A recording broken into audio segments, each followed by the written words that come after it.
All right. So thank you to everyone who is joining us today and those of you who are watching the recording. This is our April Tree Talks presentation. So Tree Talks is our monthly webinar series we've been doing since fall of last year, sponsored generously by Georgia Power, helping us create this wonderful content. We've been bringing in speakers from anything and everything related to trees. And this month we have a really fantastic talk on fruit trees from Jody Trumbull. And a quick little bit about who we are. For those of you who aren't familiar, we are the Savannah Tree Foundation. We are a nonprofit organization here in Savannah. We actually operate over all of Chatham County.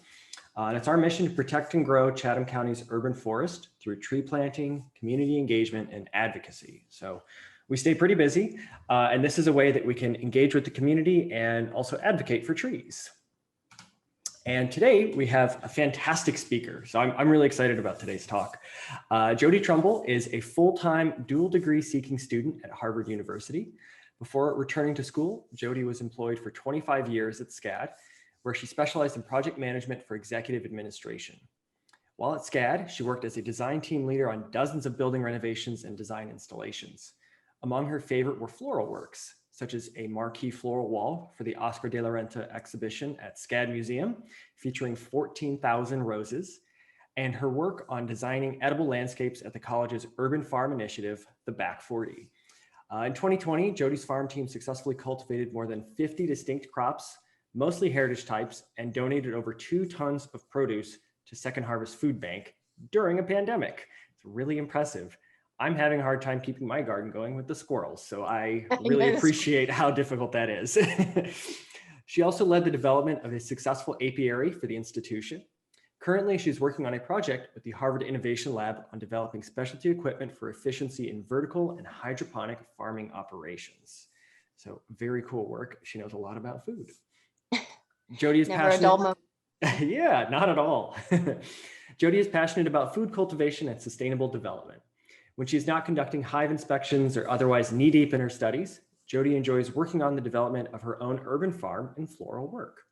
Most importantly, she is the mother to an energetic daughter who is a Girl Scout and Pro-Am ballroom dancer. Jody is an active Girl Scout troop leader, board member for the Savannah Tree Foundation, and routinely works on community service initiatives to address food security issues. So a lot, tackling a lot, very involved in the community, and I think the perfect speaker for today to talk about fruit trees. So without further ado, I'm going to stop sharing and we will switch it over to you, Jody. I will let you take it away. Let's see. There you go. You should be host. Oh, let's see here. I am going to bring up the, may actually need your, grab it. I can throw it in presentation mode then. There we go.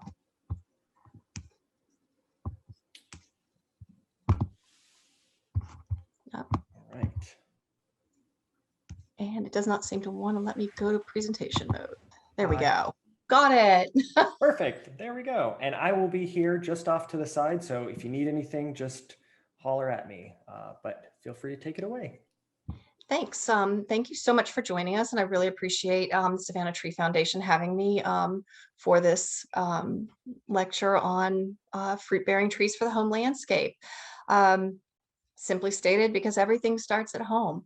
A little bit about me. Hi, my name is Jody, and I believe in creating a sustainable future for everyone. And I'm really big on the United Nations Sustainable Development Goals and try and focus a number of what I do around the projects that are important to everyone, food being primarily among them. And developing food starts at home. We have a rich agricultural history as a people. Our country was built on it, and simple challenges such as natural disasters, even dealing with a pandemic, have shed light on the importance of food growth and local, regional food development initiatives for the benefit of all of our communities. So I am, I try to stay within 3 to 5 activities that help to generate and cultivate food development within this community. Obviously, you heard a little bit about what I did with SCAD at the Back 40, where I was trying to promote through education edible landscapes, as well as promote urban farming. We have a 2-acre parcel over in South Carolina, as well as a 1-acre parcel downtown that I was given the liberty of working on to and challenged to develop food productivity. Initially, the community garden was supporting the engagement of students and in seeing how food could be grown in a small space, and that was shared within the dining halls. Obviously, when we went to COVID lockdown procedures, those food products were not being utilized to our advantage. And I had already been working with the 2-acre parcel across the bridge to provide food to Second Harvest Food Bank. I doubled down. And in doing so, we were able to generate over 2 tons of food within a very short period of time to benefit the community. At the same time, I was working on the urban farm concept. I became a beekeeper. And so I was also given the opportunity to install a number of hives over on the 2-acre parcel. It was a little more challenging to get people to invest in the idea of putting them into the downtown environment for liability reasons. So we maintained the hives across the bridge. And in my very first year, I was very surprised at how productive those hives could be. We had over 50 pounds of honey that the hives had developed over the course of a season, and a simple season from spring to fall. And I was able to jar those and share more than half of the bounty with the community through Second Harvest Food Bank. And then we placed small souvenir jars on sale at the college's retail outlets to help share it with a wider audience and let people know what we were doing at the college. It was an amazing activity. The opportunity for me to continue my studies at Harvard University was presented, and I went for it. I had trained as a phenologist, which is really the study of the seasons and the impact of human interaction with nature. We use phenology to help collect data to make scientific and educated observations about the human impact on nature, what effectively global warming is doing to the world around us. And from the standpoint of, anything from watching trees defoliate, how soon they defoliate in the wintertime, to seeing how they cut their first buds. For me, as somebody who enjoys food development, that also is related to watching the fruit trees begin to set fruit and see the progress of that fruit development over the course of a season. So phenology is a lot of fun because you really have to take the time to watch things, focus on them, and document, collect data on them, and enter those data points into a system. So the work I had been doing with my phenology program was done through the University of Arizona, and I continue to database things for our local area within that program. I'm also big into agricultural renovation and technology, and Jake mentioned a little bit about a project I have at the Harvard Innovation Lab. I grew up doing hydroponics and hydroponic farming with my father down in South Florida, and it's just sort of a little activity that I continue off to the side, because we know that vertical farming and space management is one way of continuing to be productive in our food chain development. And I'm excited about this opportunity. I enjoy computer programming, so it was a way of kind of blending a couple of things that I enjoy doing to be more productive. In terms of education and being a partner for sustainable goals, I enjoy the work I do with the Girl Scouts of Historic Georgia, and especially with my daughter, helping her learn a little bit more about growing and cultivating food in our home landscape has been a way for the two of us to bond. And I really encourage families to take the time to engage with their children. And food is an excellent way of doing it. We need it to nourish our bodies, to give us energy, and to sustain a productive lifestyle. So it's always great to engage in healthy conversation around food for emotional development and the development of body. So that's a little bit about me. Today, we're going to talk about the benefits, challenges, and opportunities of growing fruiting trees in our home landscape. And fruiting trees extend a little bit more beyond the conventional idea of growing apples or oranges, even though they are simply the most popular of the fruiting tree varieties available to us. They're especially in our community in the Savannah, the greater Savannah, Chatham County area. Our 8B USDA agricultural zone allows us to grow more across a greater period of time. And there are some incredible opportunities for you and your family with fruiting trees. So when we talk of fruiting trees and the opportunity for growing something that benefits us personally and benefits our community, a fruiting tree is like any other tree. It provides a number of useful, sustainable elements into our natural world. Obviously, there's the conservation aspect of growing a tree to prevent soil erosion, runoff, store carbon, and aid in providing shade. Obviously, these things all help us to offset the damage that we as humans do to the environment around us. And it also helps our local environment adapt to climate change. Fruiting trees provide for food security. They provide not only beauty in our landscapes, but they also provide an end product, an agricultural output to give us the opportunity to put food on our table and or share with our neighbors and our community and a larger community for helping feed the people around us. All of these are important to growth and economy in the local environment. And again, it just is, they can be an absolutely fabulous educational opportunity for your family to engage and watch the cycles of nature unfold in front of you.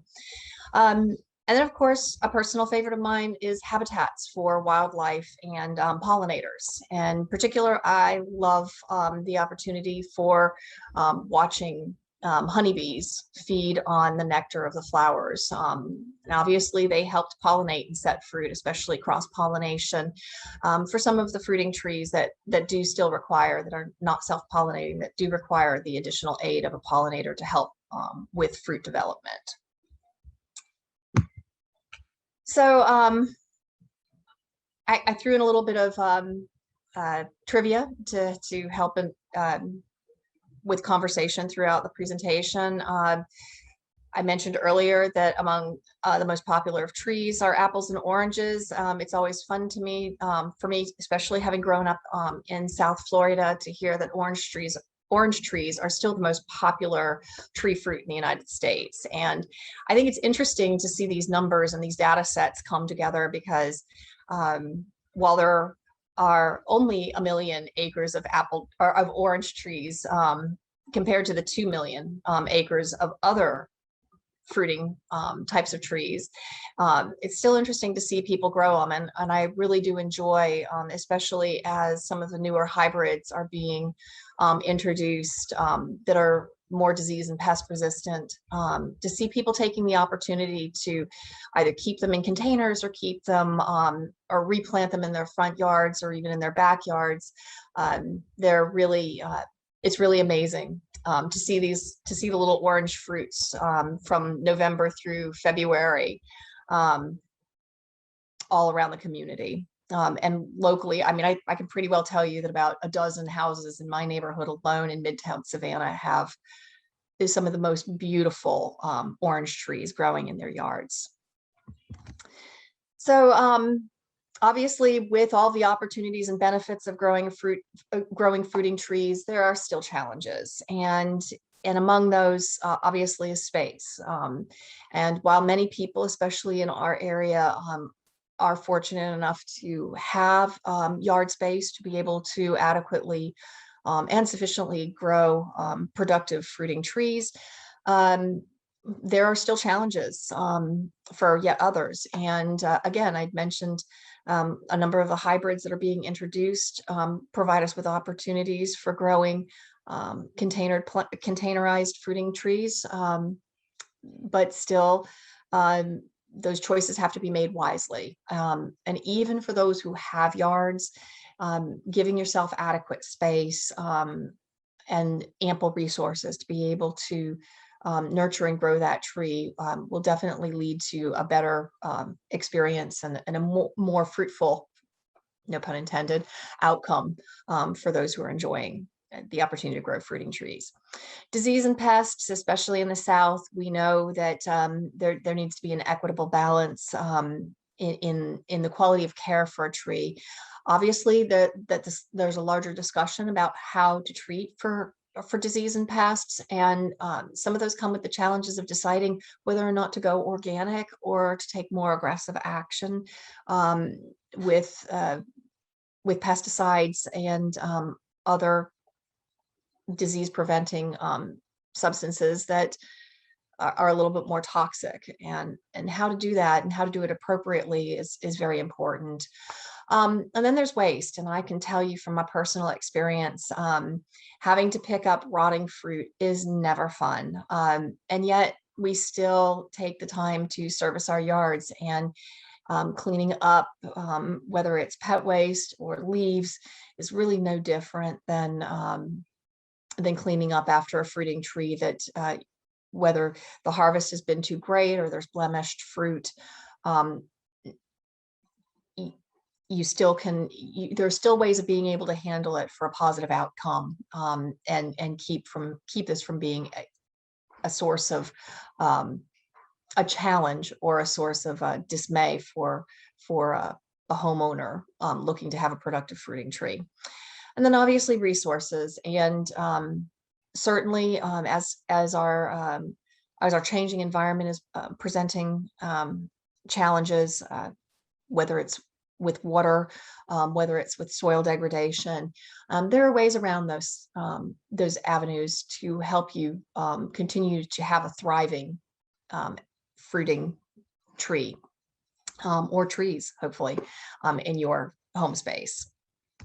So we're going to look at a little bit on each of these subjects, and I'm really going to point people to useful resources that will help them to have a positive experience. Oops, getting a little ahead of myself. So as I was saying, getting around challenges, certainly I like this particular quote: past results are not an indication of future performance, and certainly we can look to examples in throughout the course of history to help guide us in making decisions about potted plants. There's some things that I just, especially looking over pictures, things that I had from travels. This is actually was a stock photo that was provided to me, but I love the idea, especially traveling throughout Europe. Wonderful examples still exist throughout the United States, especially in California, down in Florida, and Disney does a tremendous job of presenting containerized trees and providing adequate resources so that they're very fruitful and healthy. These olive trees, I was stunned by how thick the trunks are. And as somebody who grows olive trees in containers in my own yard, I really appreciated how healthy and robust. And even though these are not particularly well pruned, it doesn't look like it's seasoned for it. You can tell that they were well cared for. And I simply could not resist this photograph to help illustrate my point about keeping fruiting trees. Space, location, location, location. We hear it in business all the time. When I was contemplating how I was going to lay this presentation out, it came to mind that everybody thinks first about, oh, here's a cute tree. Where am I going to put this? I would encourage people to start thinking about this from the perspective of what you're looking for, why you're looking for it, and how you're going to keep it. Perhaps the why being most important. Are you going to grow a fruiting tree to provide for your family? Are you growing it for beauty? Because certainly there are opportunities with absolutely amazing fruiting trees that don't really set fruit, but they still provide beautiful shade canopies and absolutely exquisite flowers. I'm reminded at this time of year that the flowering cherry trees, we hear about them most in Washington, D.C. in particular, and in the Pacific Northwest. However, a number of native Georgians already know this, and for those who are recent transplants to our area, one of the most beautiful and prolific displays of flowering cherry trees takes place in Macon, Georgia, where a family endowed over the years many thousands of flowering cherry trees, and they're currently doing a cherry tree restoration program because they have a lifespan of about 30 years, and the family has been funding the planting of cherry trees in the greater Macon, Georgia area for a little bit longer than that. So approximately 40 to 50 years now. So, fruiting trees are of particular interest to me, but I also know that there are a number of beautiful varieties out there that don't necessarily have to produce a food product, and yet can still provide a beautiful source of landscaping for your yard, and even for commercial applications, while providing a food source for wildlife. So thinking about the why, I think is an essential starting point. And what is going to help you reach those goals? Does that mean looking at the footprint of your yard, how much shade you have available, how much daily sun is available, how close it is to a water source, what you can provide in resources for maintaining that tree. Perhaps your landscaper who's taking care of the yard is going to add an expense for helping to prune and care for the tree throughout the course of the year. So the what marries quickly with the how, and how you're going to be able to look at your space as a whole and grow it over a period of time. Even though we're accustomed to being a very mobile society, I'm finding, especially as I've lived in my neighborhood for 10 years now, that a number of my neighbors are staying put. So while we see, especially through the pandemic, a fluctuation of the comings and goings of people throughout our neighborhoods, you're more often than not going to be staying in your home for approximately 5 years. So how you're going to care for that fruiting tree throughout that period of time, watch it grow and develop, is going to be particularly important. And as I mentioned about the flowering cherry trees, you've got a lifespan of anywhere between 25 to 40 years on a fruiting tree, depending on how well you're taking care of it. So those are unique challenges to contemplate.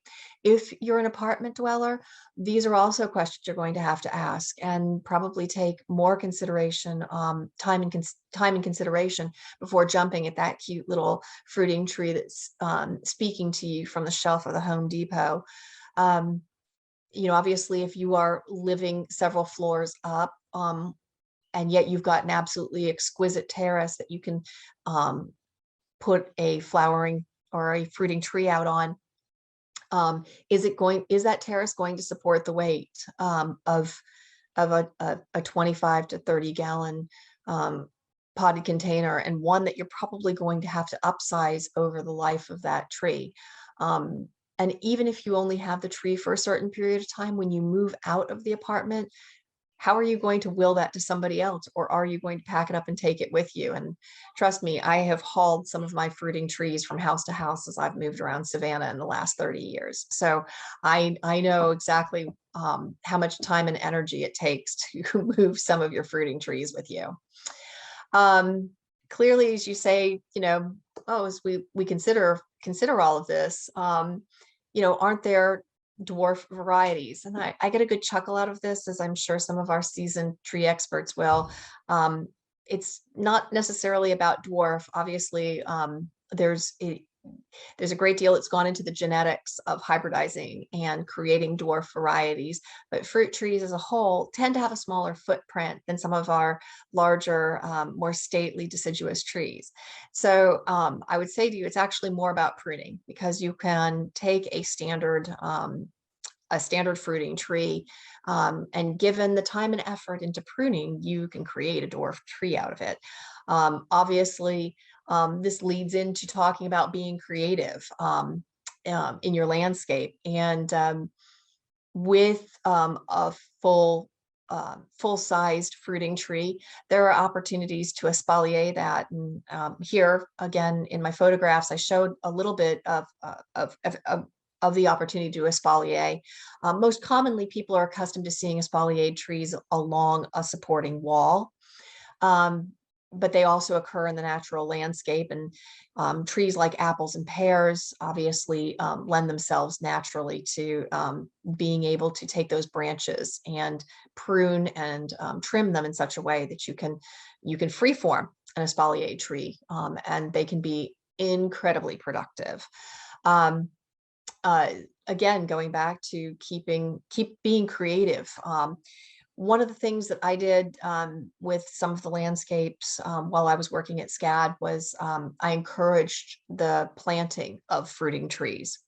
I looked at the opportunity for space within the residence hall complexes before I even took on the urban farming initiative, and made recommendations for things like loquats and olive trees to be planted in the landscape. They obviously provide fruit, and I like to speak towards the food product and opportunities. At the same time, they make for absolutely gorgeous opportunities for students to study form, shape, color, light, and provide ample opportunity for creative drawing, painting opportunities, but also just simply getting outside and enjoying nature. So I like the idea of encouraging people when they're considering, say, replacing a dogwood that is flagging. We want to encourage replanting a tree. And sometimes, especially if your space is limited, the opportunity to replace that tree with an oak may not be the best possible outcome. So consider planting a fruiting tree in its place. Certainly there are a number of varieties out there. And if you think towards the future and what it might do for your space or your community space, and the opportunity to give back, a fruiting tree may be one of those special opportunities. So as we move along here, I debated for a long time adding in information about varieties, and I decided at the very last minute to throw in a slide. The list can go on and on, but I wanted to point people back around to some of the native and heritage varieties, because certainly, you wonder what might be valuable or the opportunities for us, especially with such a great growing season. what we can give back, and are there any heritage varieties that that are native to this area? And quite simply, the answer is not really. There are a few. I did a little bit of digging, and they're at the very bottom of the list, and not because they're last by any sense of the imagination, but they're also a little more challenging to come by, and you have to look further afield and find a good stock, that a good nursery that has a tradition of growing these trees, so that you can be certain that you're getting a heritage or a native variety that's not been overly hybridized. The mayhaws, particularly the pawpaws, are the most indigenous of this area. Everything else is an import from the hundreds of years of settling this country, from apples to cherries to peaches, and citrus having been brought over by the Spaniards. Olives and apricots. And apricots along with the peaches, there are some really incredible hybrids that homeowners can pot up and see productive bumper crops, whether it's on the terrace of your patio or in your front yard. Almonds. Everybody most commonly equates almonds with California. They are a little bit more challenging to grow in Georgia. There are only a few, a very small, not even a handful of varieties that are productive in this area. So you need to really look closely at the type of almond tree you're getting so that you're not disappointed. And there's some great resources out there. I didn't feel that I would do them any justice by listing them all out here. Obviously, pecans are great growers in Georgia, but they also make a big mess, and they do require a lot of space and resources for being able to grow them successfully, and receive a productive crop out of them. Loquats are one of my new favorites. I have to personally admit to not really being into loquats, even as of 5 to 7 years ago. It was while looking at them to plant in, effectively having been really widely available in late fall, to plant in and around the SCAD campus, and certainly a number of native Savannians shared with me how much fun it is to watch the loquats come in and how good the fruit is. And I have to confess, they're amazing. So if you haven't grown a loquat, I might encourage you to take a look into that one. Persimmons and pomegranates, kiwis, certainly those come and go with trends in our staple food diets, and yet they are great to grow. Kids love watching them grow from seed. One of the things that I was again debating as I put this presentation together is people are really taking the opportunity to look at starting seeds or sprouting seeds with their kids at home. Certainly fruiting trees are a little bit more challenging to start from seed, from your commercially bought fruit. And a lot of times the trees won't look anything like what you were expecting them to, and not be anything like their parent tree. So a word of caution there as you're experimenting. You may need to talk a little bit more to your local extension agent to get a better hand on growing and developing that tree for your family. So I'd say stick with your commercial nurseries. Good quality commercial nurseries are going to give you the best information and provide you with a good, healthy tree to get you started. So containers, I'm going to come back around to containers because a lot of people wonder, can you have a productive fruiting tree in a container? And those of us who have successfully grown them, taken the time and patience to nurture them through the hot summers, will tell you unequivocally yes. And I have a couple of pictures peppered throughout this presentation that show you some of the trees that I have successfully nurtured in containers with a bumper crop, especially my citrus. And this one is obviously a Mayor lemon tree. at the time that I was setting up this particular property, I was really limited on what was available to me at the nursery. And I was really grateful that Secret Gardens here in Savannah had a few leftover larger sized citrus trees available. And they were Mayors. Certainly it is a commercial, very well-known hybridized lemon. And I had so many people laugh at me. They kept telling me, "Oh, Jody, that's going to be too cold for where you're planting, or it's going to be too cold for it to be productive where you're planting it." And I was just determined. And not only was I determined to see it through, these trees have had now 3 seasons of incredible growth and been very fruitful. You'll notice in the photograph to the right that I was in the process of harvesting it. I have one little harvest basket underneath, and you see that I've underplanted the tree with herbs.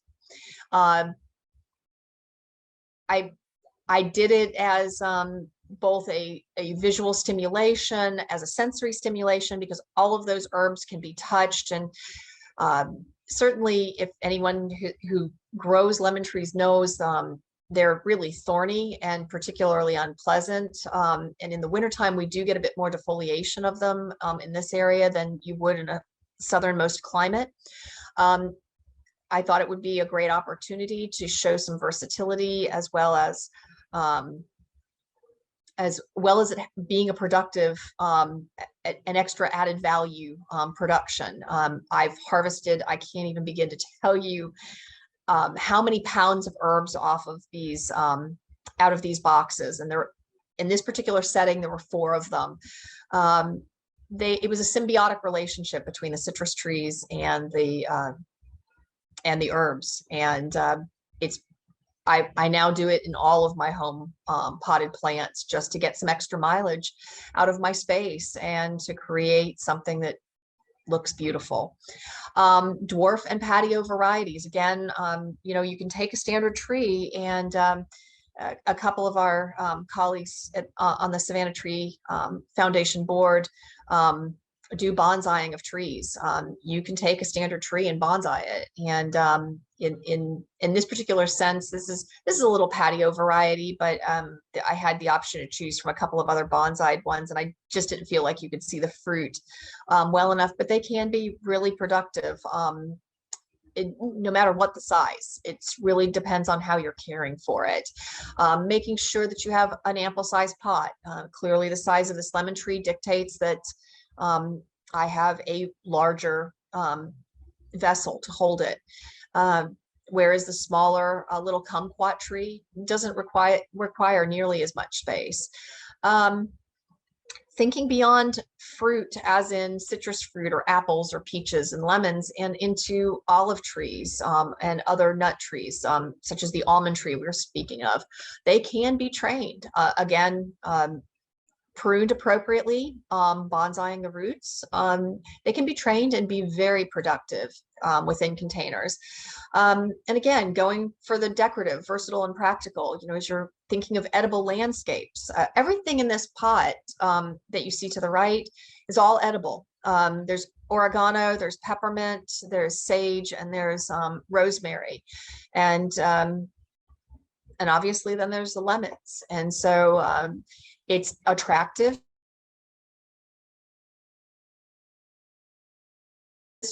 This photograph I took about 1.5 years into this tree being in this particular situation. So, and I love the fact that I managed to capture my teacup off to the side, never without a cup of tea next to me. So, so we move on to diseases and pests, and this is a complicated subject, and it's too much for me to explore in this lecture at this particular time. But I want to give you some resources and ideas as to where to go with things, some food for thought, really, as it were, because you can have, as I mentioned, and you saw in my last photograph, a bumper crop one year, and then the next year your plant's dropping its leaves and you're wondering what's happened. So really, what do you do now? identify your problem, and really you may, with the internet, it's easy enough to turn straight to the internet and gather some advice, but there's also your county extension office, and whether it's here in Chatham County, across anywhere else in this in the United States, in the continental United States, your local county agricultural extension office is going to provide you with the fastest, easiest opportunity to make contact with people who understand what's growing in your local environment and how to care for things growing in your local environment, because everything from climate to resources, available resources, are going to indicate what your plant or your tree is going to be suffering from. Develop a plan for taking care of that tree, whether you've overwatered it or underwatered it, whether it has enough fertilizer. All are part of the process of identifying the problem. And with the help of a county extension office agent, they can help you develop that plan for caring for that tree.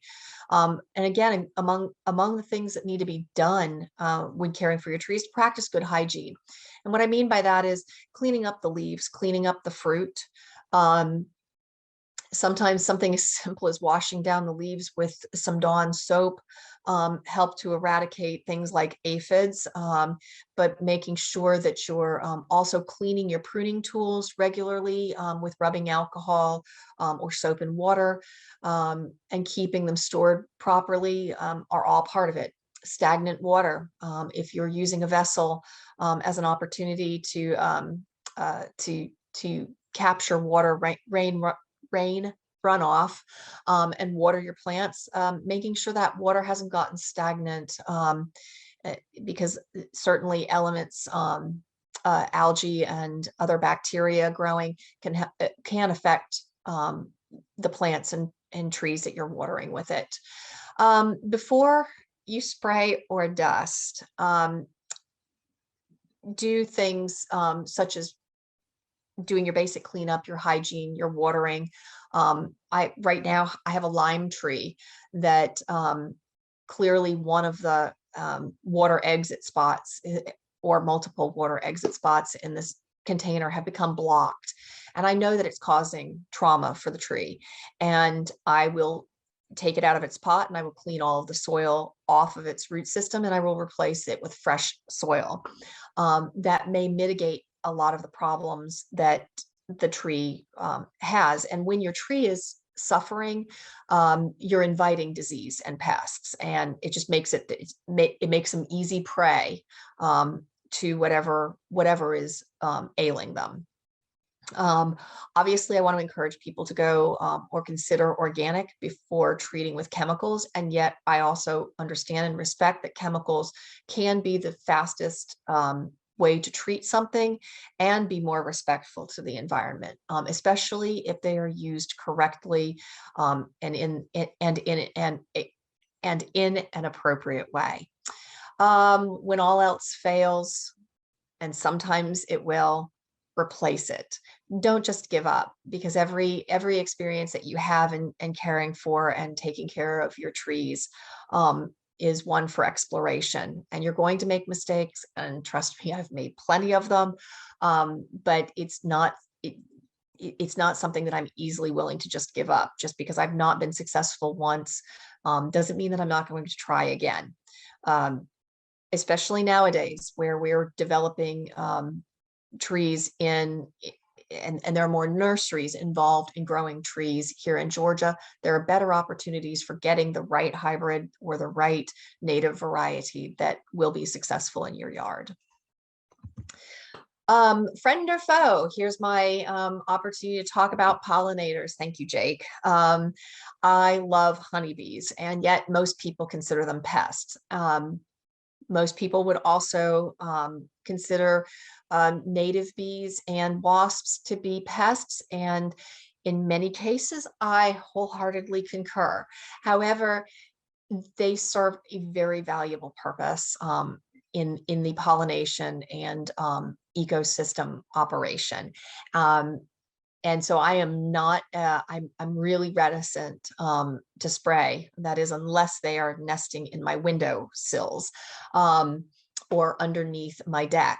And yet I see and watch and observe them making their way through my garden on a daily basis. I can easily tell you that in any given season, I have about 13 to 15 bees, native bees and wasps making their way through my garden. And it's amazing. I enjoy photographing them. I enjoy watching them. I also know when to keep my distance because wasps are just in general aggressive, and they can and will sting, and they'll sting many times. Whereas a honeybee can only sting once. And I try and remind people as much as humanly possible to leave honeybees alone. This little guy is actually a member of the Apicireca family, not native to this area at all, not even present in this area. It's a native bee of Syria.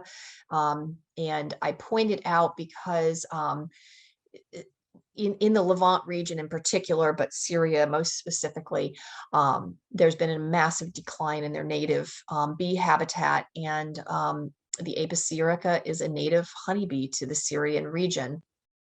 And because of war, because of the fires, because of being burnt out, and their food stock having been damaged, they're on the decline. The other reason they're on the decline is that in an effort to save beekeeping and create an economy within Syria, the service organizations that are helping out are introducing the European and Italian bees to the area, and obviously they're mating, which means that by reproduction alone, Apicireca is falling into decline. So native bees are not always what you're expecting. Certainly, homeowners in particular know the challenges of working with carpenter bees.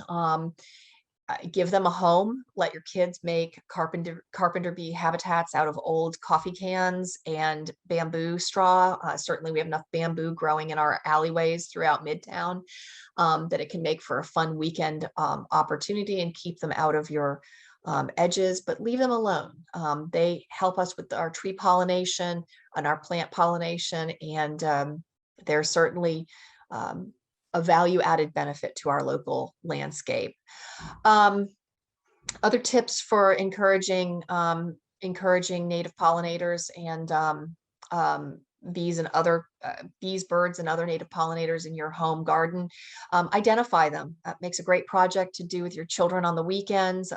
Take pictures of on your cell phones. Certainly there are a number of boards on Facebook that you can go to ask people for help identifying them. And there are some other great resources and citizen science opportunities to be able to identify pollinators in your home environment. In the summertime, the University of Georgia has a great pollinator count that's always fun to get your kids involved with. And they have information online about how to properly identify the insects that you're seeing.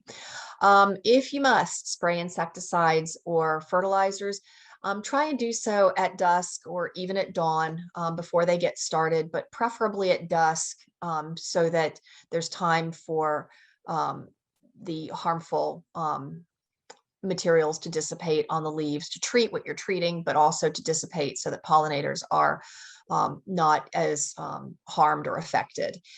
Provide habitats. I mentioned creating native bee habitats with your children.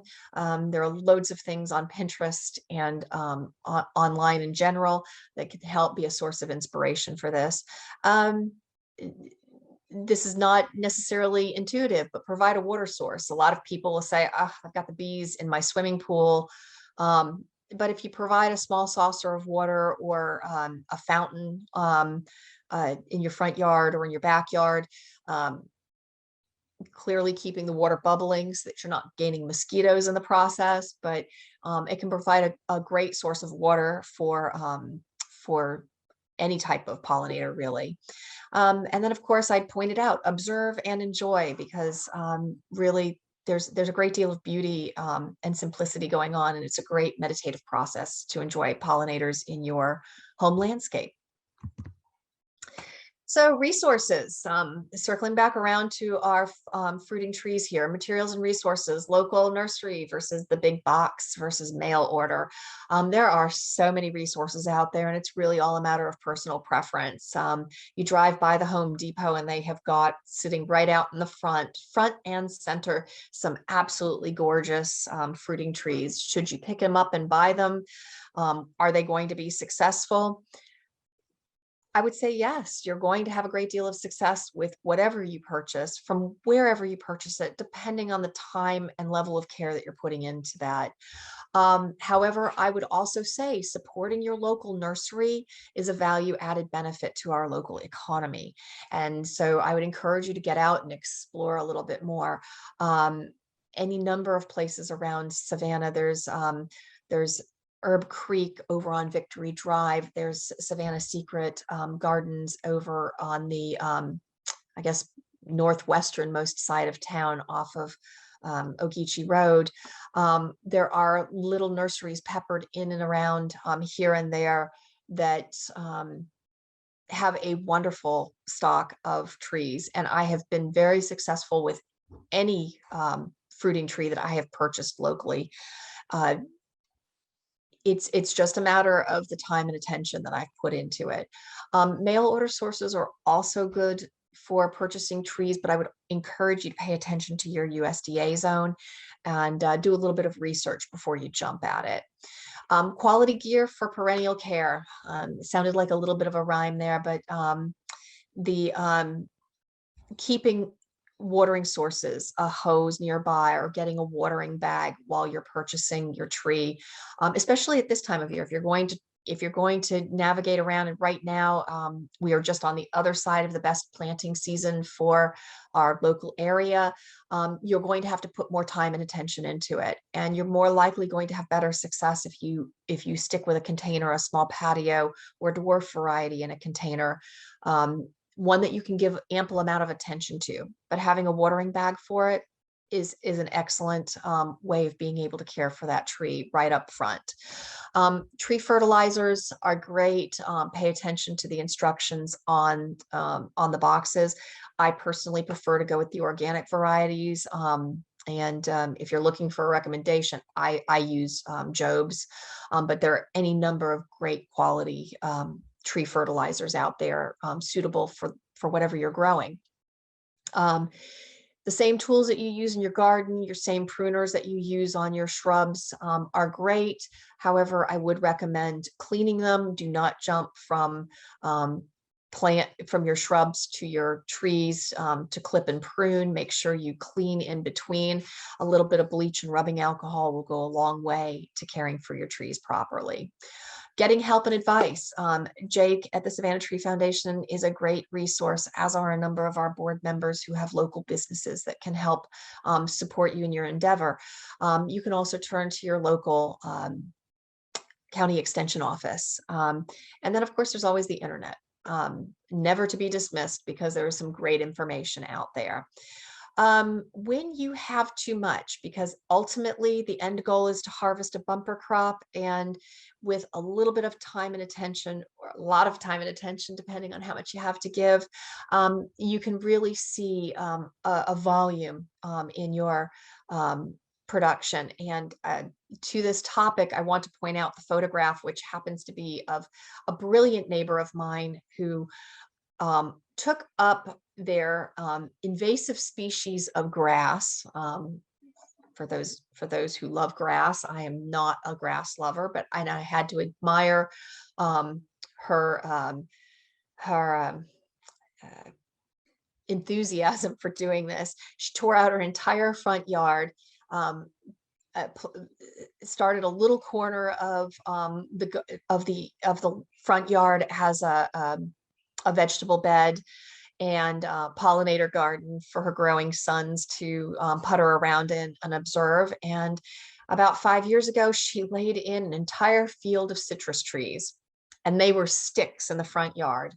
And yet in 1 year, they had produced several baskets of oranges, lemons, and grapefruits that she was distributing throughout the neighborhood.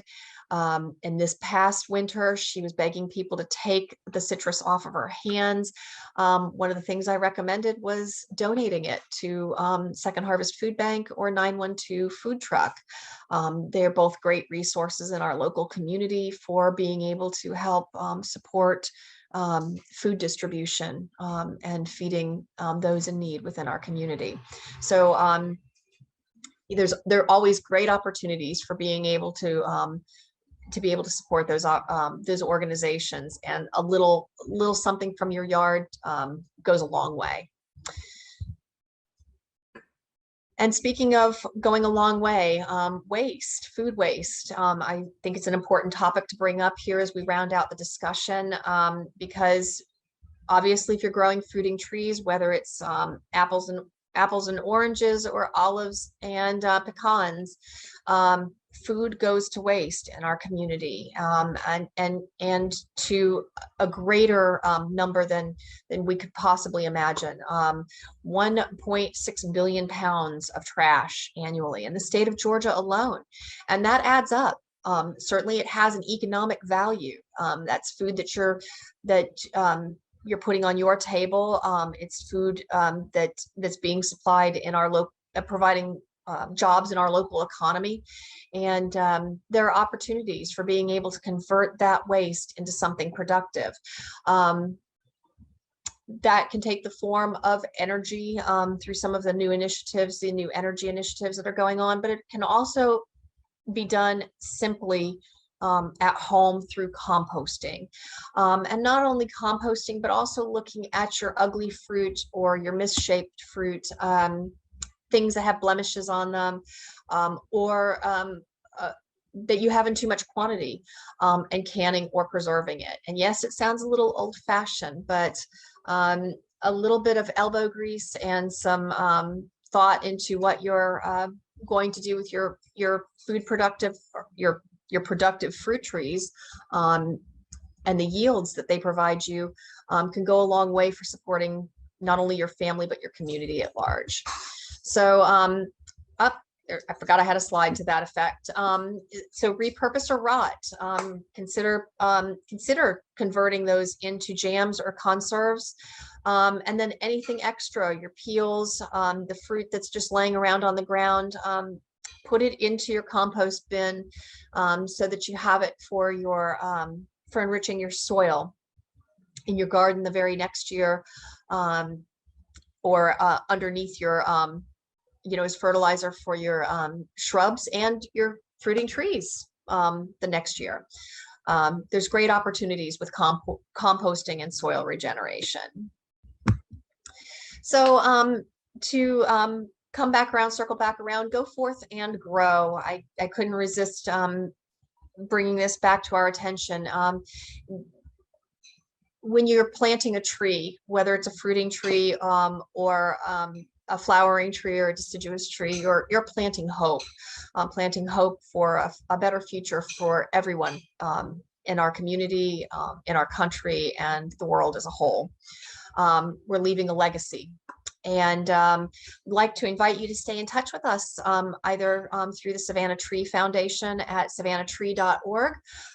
If you have any questions or you're interested in some more information, I'm always happy to share. And while I've been very general in this speech, I do very much enjoy research, hence the reason I decided to go back to school. And I wouldn't hesitate to help you with answering questions or researching out opportunities for bringing more food production to your family. I mentioned earlier that a picture earlier showed a little tiny harvest basket underneath one of my fruit trees in the first year of harvesting it. This came in the very next season. it's only showing one of the 4 trees in production, but you can see from the size of the basket and the fruit that was already still existing on the tree that I had a bumper crop of Mayer lemons. And certainly you can even see the development of the herbs. This one in particular was a Mexican marigold paired with flowering thyme and creeping rosemary, all of which again, are very much edible. Behind it, you can't even see the loquat tree that I had planted. You can only see the salvia and some of the foxglove growing up behind it. But I tried to make everything within these beds and in the containers edible. So hence there were fruiting trees as well as edible underplantings to help sustain, support, provide shade to the roots, and be productive. So again, I'd like to thank everybody for joining us today. And if you have any questions, please feel free to reach out to us. Jake, handing it back to you. Wonderful. Thank you so much, Jody. That was fantastic. That was awesome. So you touched on some really great points. Growing fruit trees is a lot more complicated than growing other types of trees. It's hard to find a lot of them too. I'm a big fan of some of the natives, like a Chickasaw plum, really cool tree, impossible to find. It is hard. It is actually, I was looking at, in just even researching it, that's why I thought it was a little too broad a subject for me to, and it was a little too technical for me to kind of try and tackle in this time frame, because I've just rounded this out at an hour, that being able to find these resources. And when I was checking nursery lists and looking at the bigger providers, I found one of the resources for tie over in tie, Georgia, comes out of the state of California, and they develop trees specifically for the Georgia marketplace. I'm going to find Chickasaw plum on that list, not this year. So it takes time to be able to find the right provider supplier who can root those, grow those, that stock for you. It does. Yeah. And that was something I just wanted to add on, that like a lot of nurseries may not have those things, but that's one of the benefits of working with the smaller local nurseries is they may be able to order it for you. Whereas Home Depot probably won't do that. They'll just say, this is what we have, and, figure it out.